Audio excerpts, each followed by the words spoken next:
Now to the deadly tornado in Polk County. The twister touched down during this newscast just 24 hours ago.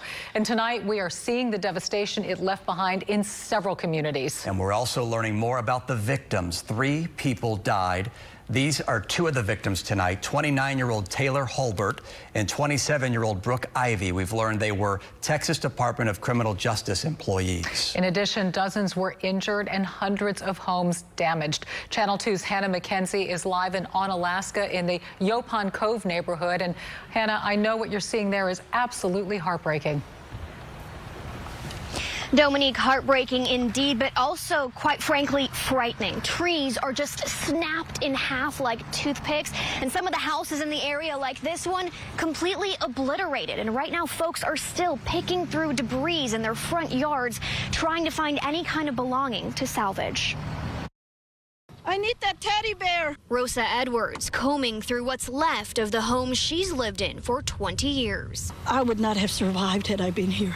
Hard to believe a woman and her 10-month-old grandchild made it out of this home with just a few cuts and scrapes. The wind was really loud. My windows blew out.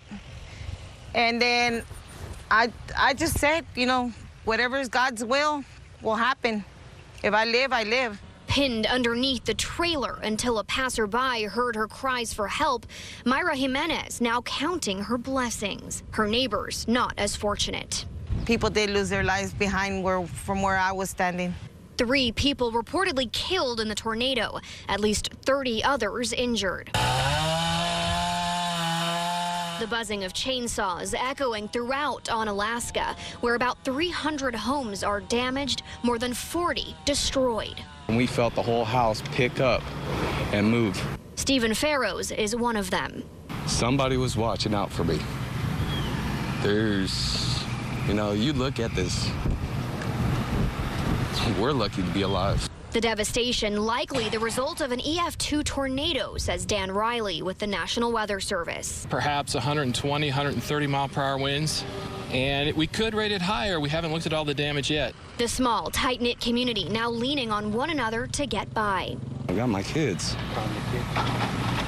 Everything's going to be all right. This American flag still standing amid the chaos. That was the only thing we found in the rubble that was still there. A symbol of hope, says Jimenez, a sign of the future. And as you can see, power poles, just a mangled mess on the side of the road, and this is just a common sight throughout the area. So obviously electricity going to be down here for quite some time. There's also a boil water notice in effect here. And one of the neatest things, though, about being here is seeing the golf carts and the people on the four-wheelers coming up and down, asking their neighbors, do you need help? Do you need food? Do you need water? It's just that tight-knit community response that I talked about there that's really uplifting to see, and I think is keeping everyone's spirits just a little lighter this evening. Reporting live in Onalaska, Hannah McKenzie, KPRC, Channel 2 News. And we're grateful to see that spirit, Hannah. Thank you.